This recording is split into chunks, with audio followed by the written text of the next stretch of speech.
আসসালামু আলাইকুম। অবিরাম বাংলার সংবাদে সবাইকে স্বাগত জানাচ্ছি। আমি মারিয়া চৌধুরী।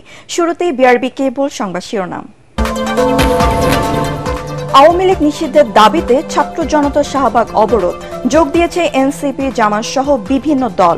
৩ দফা দাবিতে বিকেলে গণজমায়েতের ডাক। গেল ২৮ বছরে বন্ধ হয়েছে অন্তত ১২টি বেসরকারি বিমান পরিবহন সংস্থা। সরকারের কঠোর নীতির কারণে এই পরিস্থিতি, অভিযোগ বিশেষজ্ঞদের। মধ্যরাতে পাকিস্তানের ৩ বিমান ঘাঁটি লক্ষ্য করে ভারতের ক্ষেপণাস্ত্র হামলা, পাল্টা আক্রমণের হুঁশিয়ারি ইসলামাবাদের।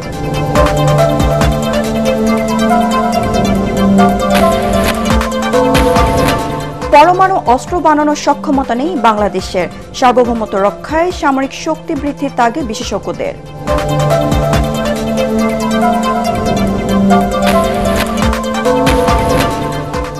এবং আমদানি রপ্তানি বাড়াতে চট্টগ্রাম বন্দরের সক্ষমতা বাড়ানোর বিকল্প নেই, জানালেন বিডা নির্বাহী চেয়ারম্যান। ব্যবসা বান্ধব পরিবেশ না পেলে আগ্রহ হারাবে বিদেশি বিনিয়োগ। শুনছিলেন বিআরবি কেবল সংবাদ শিরোনাম। এবার জানিয়ে দেব বিস্তারিত সংবাদ। আওয়ামী লীগ নিষিদ্ধ ও জুলাই সনদের দাবিতে শাহবাগ ব্লকেট করেছে জুলাই বিপ্লবের যোদ্ধারা সহ ছাত্র জনতা। এই দাবিতে সংহতি জানিয়ে তাদের সঙ্গে যোগ দিয়েছে জাতীয় নাগরিক পার্টি, এনসিপি, জামাত ইসলামী, ইসলামী আন্দোলন বাংলাদেশ সহ বিভিন্ন রাজনৈতিক দল ও সংগঠনের নেতাকর্মীরা। এর আগে এনসিপির মুখ্য সংগঠক হাসনাত আবদুল্লাহ হুঁশিয়ারি দেন, জুলাই গণঅভ্যুত্থানে শহীদ পরিবার আর আহতদের দাবির পরও অন্তর্বর্তী সরকার আওয়ামী লীগ নিষিদ্ধের গড়িমসি করছে। আর কোনো যদি ও কিন্তু চলবে না জানিয়ে ফ্যাসিবাদ বিরোধী সব পক্ষকে শাহবাগে আসার আহ্বান জানান তিনি। রিপোর্ট আদনিন সজীবের। আবারও শাহবাগে জনসমুদ্র আওয়ামী লীগ নিষিদ্ধের দাবিতে। এবারও শাহবাগ ব্লকেটের ডাক দিয়েছেন জুলাই অভ্যুত্থানের সম্মুখ সারির নেতারা। দল মতের পার্থক্য পাশ কাটিয়ে সব পক্ষই হাজির শাহবাগ মোড়ে। স্লোগানে স্লোগানে উত্তাল তাদের দাবি, আর কোনো কৌশল বা আলোচনা নয়, আওয়ামী লীগকে নিষিদ্ধ করতেই হবে।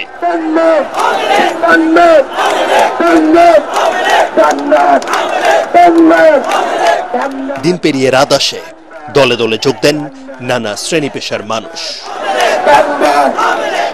মূলত আওয়ামী লীগ নিষিদ্ধের এই আন্দোলনের শুরুটা বৃহস্পতিবার রাত থেকে হাসনাত আবদুল্লাহর ডাকে প্রধান উপদেষ্টার বাসভবনের সামনে।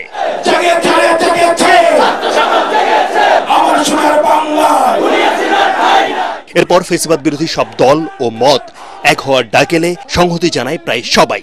যারা গণতান্ত্রিক অধিকার হরণের সাথে জড়িত ওই সমস্ত আওয়ামী লীগ নেতাদেরকে বাংলাদেশের রাজনীতিতে অযোগ্য ঘোষণা করতে হবে। যাদের অন্তরে আওয়ামী প্রেম এখনো বুটবুট করছে তাদেরকে বলি, আওয়ামী প্রেম যদি আপনাদের অন্তরে থাকে, বাংলাদেশের ওই দিল্লি চলে যা।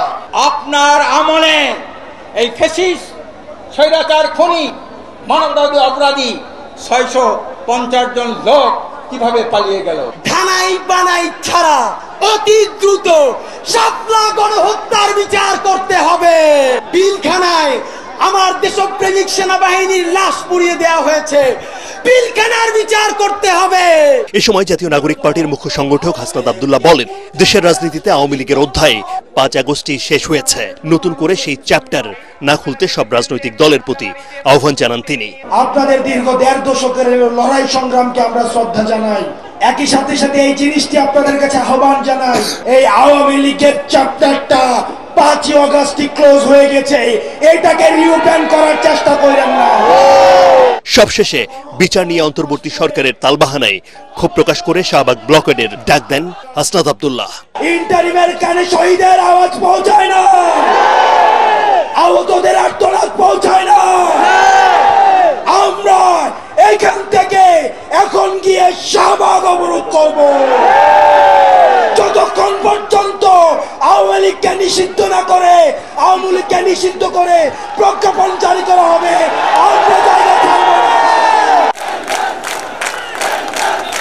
এরপর মিছিলে মিছিলে শাহবাগে জড়ো হন ফ্যাসিবাদ বিরোধী সবাই।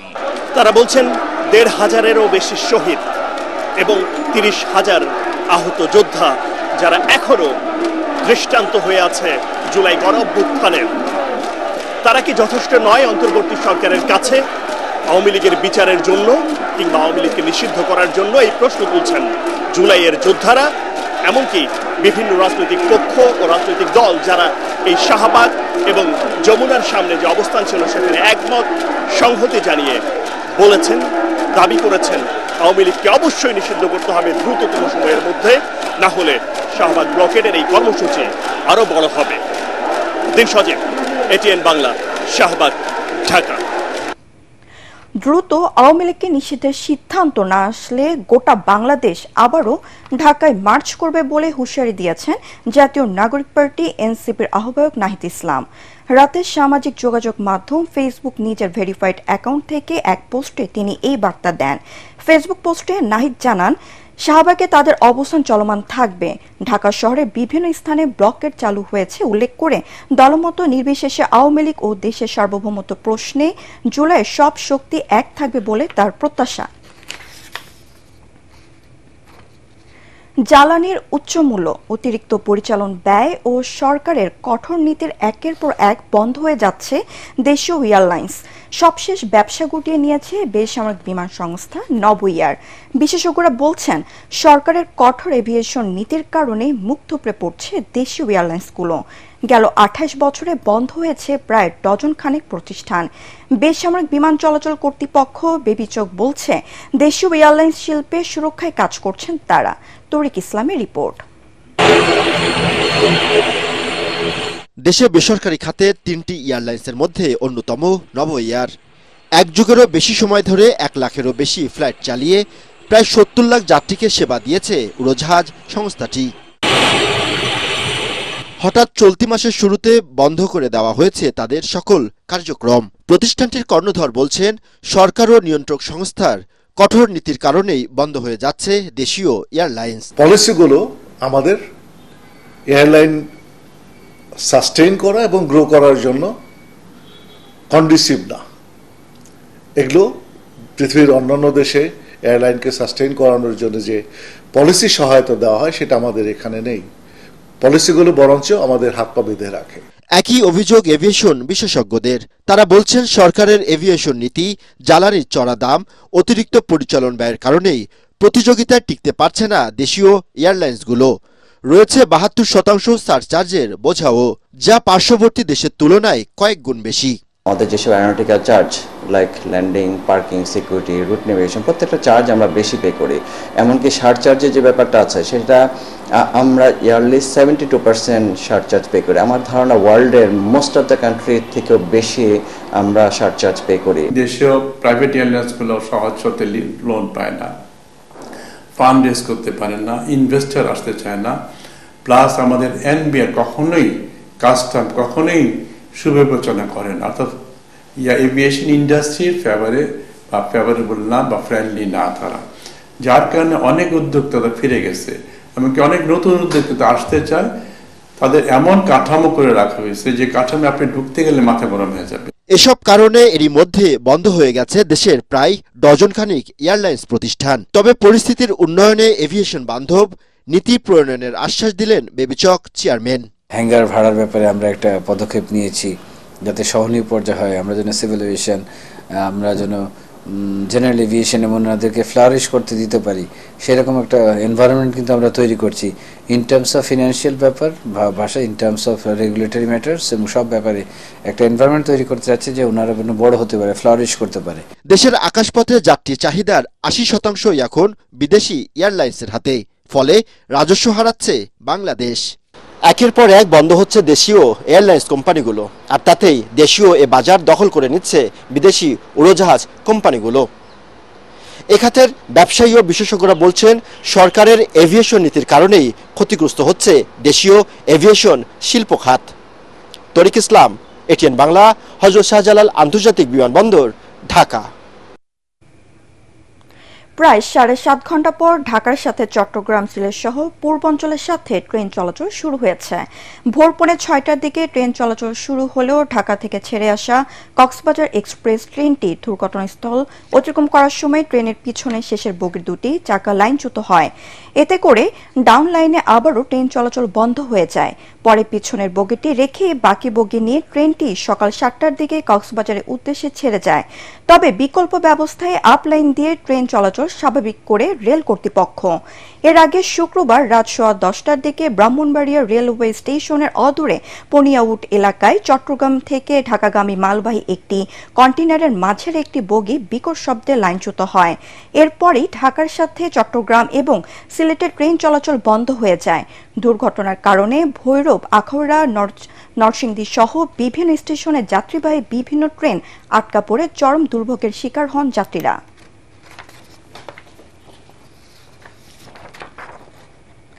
পাকিস্তানের বিমান বাহিনী 3টি ঘাঁটি লক্ষ্য করে শুক্রবার মধ্যরাতে মিসাইল হামলা চালিয়েছে ভারত। পাক ডিজিএফআই এর মহাপরিচালক লেফটেন্যান্ট জেনারেল আহমেদ শরীফ চৌধুরী মধ্যরাতে হামলা স্বীকার করে ভারতকে পাল্টা হামলার জন্য প্রস্তুত থাকার হুঁশিয়ারি দিয়েছেন। ভারতের এই হামলার পরপর পাকিস্তানের পুরো আকাশসীমা মধ্যরাত থেকে আজ দুপুর পর্যন্ত বন্ধ করা হয়েছে। এর আগে শুক্রবার সন্ধ্যার পর ভারতের উত্তরাঞ্চলের পাকিস্তান ড্রোন হামলা চালায় বলে জানিয়েছেন ভারতীয় গণমাধ্যম এনডিটিভি।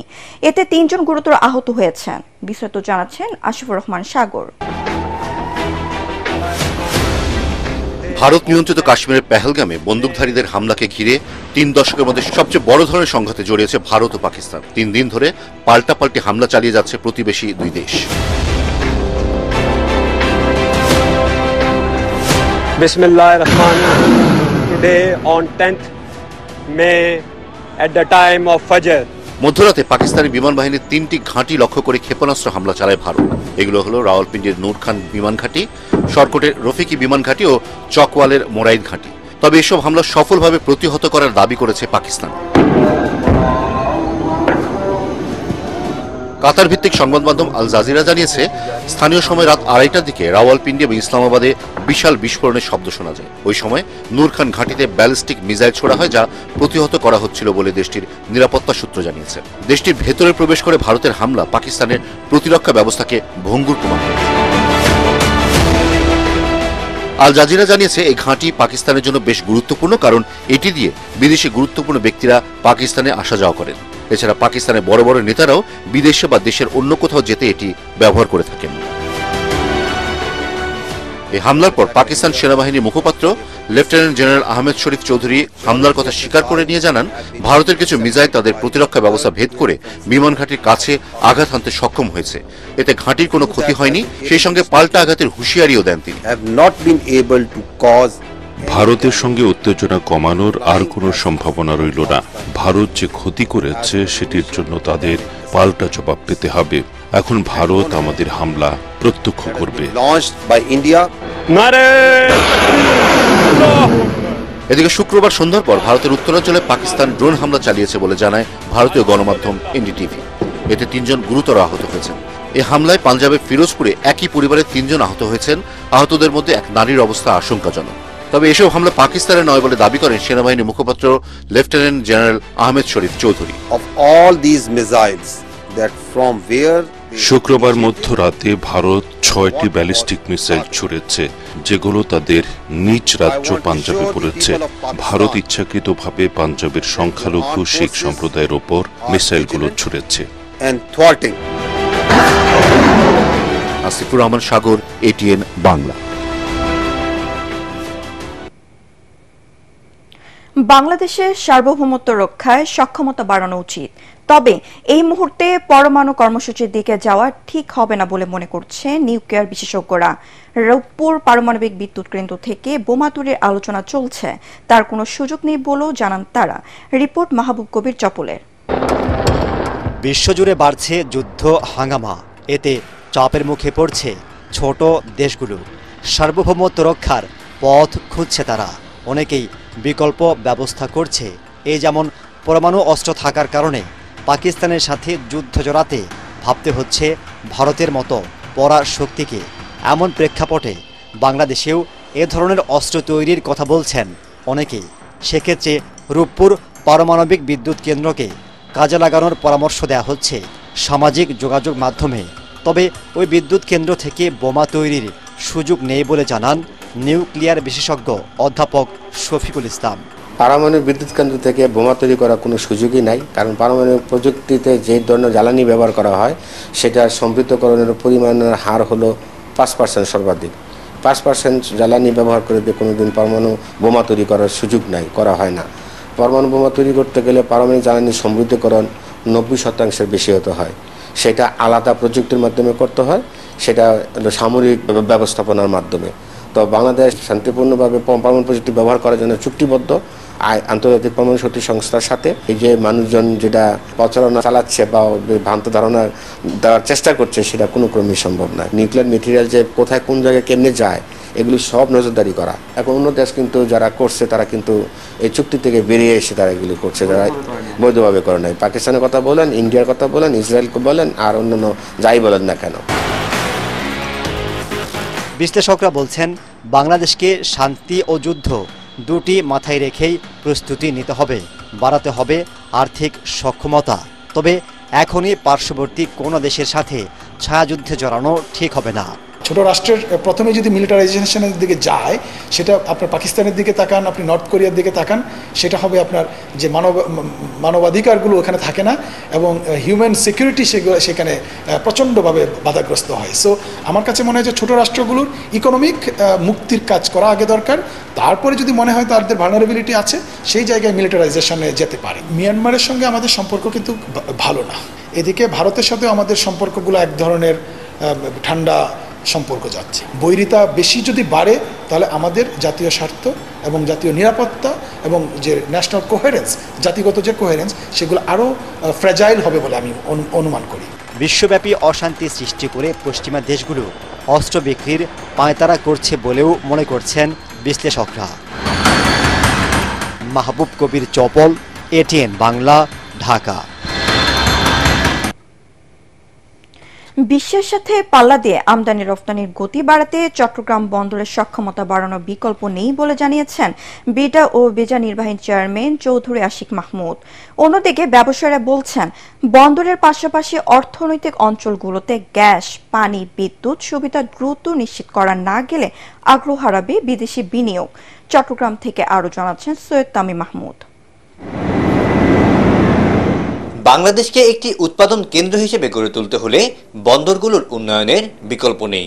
আর তাই লালদিয়াচর কিংবা বে টার্মিনালের মতো গুরুত্বপূর্ণ ও অত্যাবশ্যকীয় মেগা প্রকল্পগুলোর জট খুলতে শুরু করায় অর্থনৈতিক হাব হিসেবে চট্টগ্রামের সম্ভাবনা এবার উজ্জ্বল হয়ে উঠছে।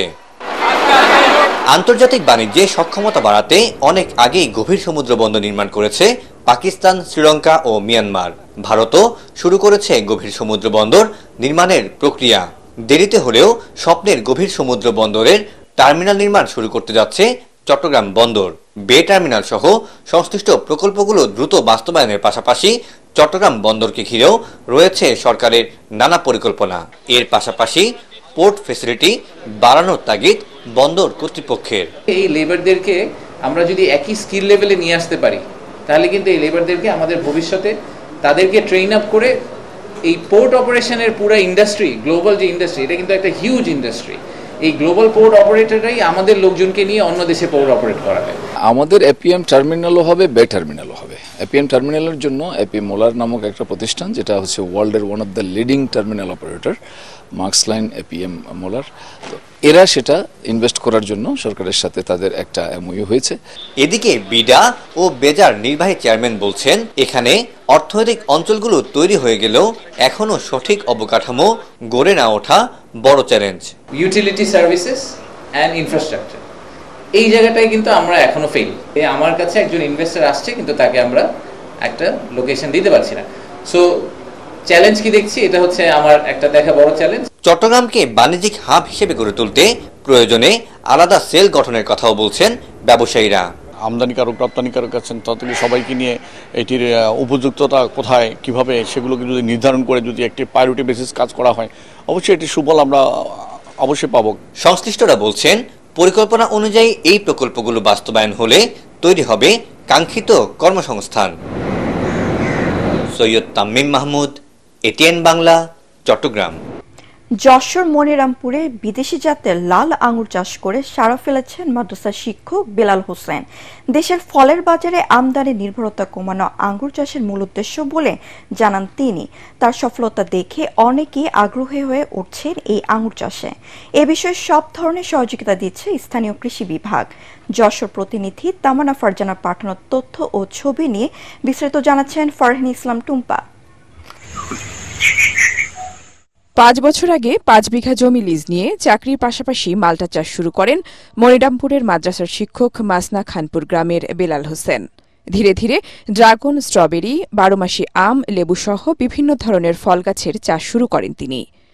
ইউটিউব দেখে আগ্রহ জাগে আঙ্গুর চাষে। 1.5 বছর আগে শুরু করেন আঙ্গুর চাষ।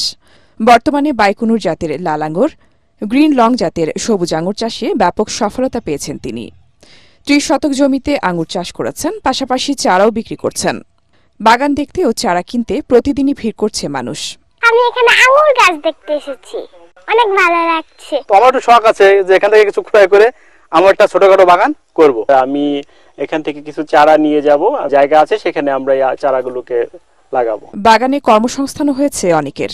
আমি এখানে বিল্লাবাড়ি থাকি, এই আঙ্গুর ফরেস্ট চাষ করা দেখাশোনা করি। আমার যে বেতন দেওয়া ইনশাআল্লাহ আল্লাহর রহমতে আমার সংসার ভালোভাবে চলে যায়। বিদেশি আঙ্গুরের মতোই সুস্বাদু এই আঙ্গুরের চারা রোপণের 7 মাসে ফুল আসে আর প্রায় 90 দিন পর খাওয়ার উপযোগী হয়। বেলালের বাগানের 2 জাতের আঙ্গুর কেজি প্রতি বিক্রি হচ্ছে 300 থেকে 400 টাকায়। দেশের চাহিদা মিটিয়ে একসময় বিদেশীয় রপ্তানির স্বপ্ন দেখেন বেলাল। আমি আঙ্গুর নিয়ে স্বপ্ন দেখি যে বাংলাদেশের মাটিতে একসময় আঙ্গুর ফল টক হতো আমরা জানি, তো মিষ্টি আঙ্গুর, এই রঙের আঙ্গুরগুলো বাংলাদেশের মাটিতে খুব সুন্দর হচ্ছে। তো আমাদের দেশ থেকে যে কোটি কোটি টাকা বাইরের দেশে চলে যায়, এটা আমরা নিয়ন্ত্রণ করতে পারবো। জেলা কৃষি অফিস জানায়, অতীতে যশোরে আঙ্গুর চাষে তেমন সফলতা না আসলেও আশার আলো দেখাচ্ছে বেলালের আঙ্গুর বাগান। এ বিষয়ে সব ধরনের সহযোগিতা দিচ্ছে কৃষি বিভাগ। এই আঙ্গুর চাষ হচ্ছে আমাদের এই জেলায় প্রায় 2.5 হেক্টর জমিতে, আমাদের 8 উপজেলার 6 উপজেলায় আমাদের এই আঙ্গুর চাষ হয়েছে। আমরা পরামর্শ দিব যে এই জাতটি সম্প্রসারণের মাধ্যমে আমাদের যে দেশের যে বিদেশি ফলের চাহিদা, বিশেষ করে আঙ্গুর ফলের যে চাহিদা, এই চাহিদা মেটানো সম্ভব হবে। যশোরে 6 উপজেলার 2.5 হেক্টর জমিতে এখন আঙ্গুর চাষ হচ্ছে। Bureau report, ATN Bangla. Bangladesh চলচ্চিত্র পরিচালক সমিতির নতুন সভাপতি হলেন পরিচালক শাহিন সুমন। তিনি 166 ভোট পেয়ে হারিয়েছেন মুশফিকুর রহমানকে। অন্যদিকে মহাসচিব পদে সর্বোচ্চ 180 ভোট পেয়ে নির্বাচিত হয়েছেন এটিএন বাংলার বিক্রয় ও বিপণন বিভাগের সিনিয়র ডিজিএম শাহিন কবির টুটুল। তিনি হারিয়েছেন সাফিউদ্দিনকে।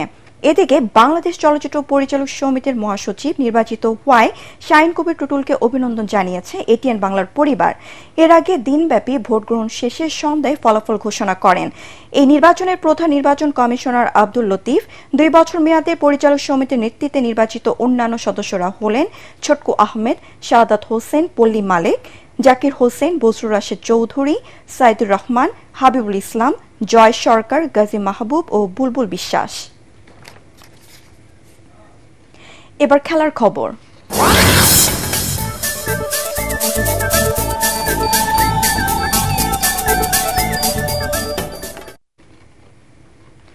ভারত পাকিস্তানের যুদ্ধের কারণে এবার স্থগিত হয়ে গেল পাকিস্তান সুপার লিগ PSL এর খেলা। এক সংবাদ বিজ্ঞপ্তিতে পাকিস্তান ক্রিকেট বোর্ড PCB তা নিশ্চিত করে। যদিও এর আগে জানানো হয়েছিল টুর্নামেন্টের বাকি ম্যাচগুলো সংযুক্ত আরব আমিরাতে অনুষ্ঠিত হবে, তবে এখন ভারত পাকিস্তান সংঘাতের পরিস্থিতি আরও খারাপ হওয়ার কারণ দেখিয়ে বাকি 8 ম্যাচ স্থগিত করার ঘোষণা দেয় PCB। ভারতীয় প্রিমিয়ার লিগ IPLও 1 সপ্তাহের জন্য স্থগিত ঘোষণা করেছে। PCBর দেওয়া সংবাদ বিজ্ঞপ্তিতে বলা হয়, নিয়ন্ত্রণ রেখায় পরিস্থিতির অবনতি ঘটেছে। ভারত থেকে ছোড়া 78টি ড্রোন সীমান্ত অতিক্রম করেছে এবং ভূমি থেকে ভূমিতে আঘাত আনার ক্ষেপণাস্ত্র ছোড়া হয়েছে। সে কারণে এই সিদ্ধান্ত নেওয়া হয়েছে। শেষ করার আগে BRB কেবল সংবাদ শিরোনাম আরও একবার। আওয়ামী লীগ নিষিদ্ধের দাবিতে ছাত্র জনতা শাহবাগ অবরোধ, যোগ দিয়েছে NCP, জামাত সহ বিভিন্ন দল। 3 দফা দাবিতে বিকেলে গণজমায়েতের ডাক। গেল 28 বছরে বন্ধ হয়েছে অন্তত 12টি বেসরকারি বিমান পরিবহন সংস্থা। সরকারের কঠোর নীতির কারণে এই পরিস্থিতি, অভিযোগ বিশেষজ্ঞদের।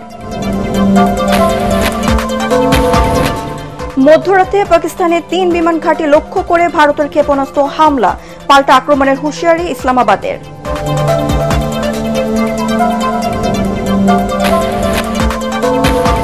পরমাণু অস্ত্র বানানোর সক্ষমতা নেই বাংলাদেশের, সার্বভৌমত্ব রক্ষায় সামরিক শক্তি বৃদ্ধির তাগিদ বিশেষজ্ঞদের।